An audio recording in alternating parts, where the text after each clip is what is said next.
Hi guys, I'm still on VirtualBox and I'm playing around with the AA ISO, where you start with ArcoLinux and then build it up again.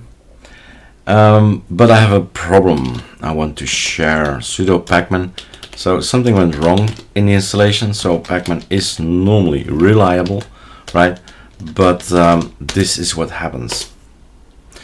User share local etc. exists already on file system. What I would normally do, but like I said, something must have broken.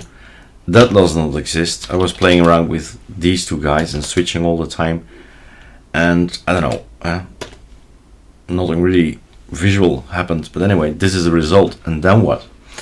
So that's the video. I've been googling a little bit around, and I say, okay, it seems to be that this overwrite thing, there is no force anymore. It used to be force. Overwrite is now the new thing.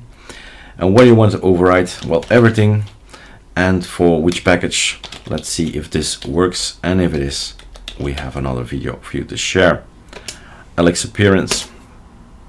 Done. That's what I want, right? Super Shift D, lxappearance. It needs to be there. I want to set my mouse cursor and change it to something else. I don't know, right? So that's the video. Google a little bit. There's a lot of things. If things go wrong, right, we have to remember, I have to remember, it's in all these years, right, maybe it happened 5 times, so it's something you tend to forget. Overwrite and then anything was another solution that I saw, which might do the trick as well, but this I can remember. This is probably something I'll forget, which was this and then a that. Let's see if that works as well, right? But the asterisk is usually used for anything, and I just need to remember to have it in quotes, and that's it. Overwrite anything and then go. All right, cheers.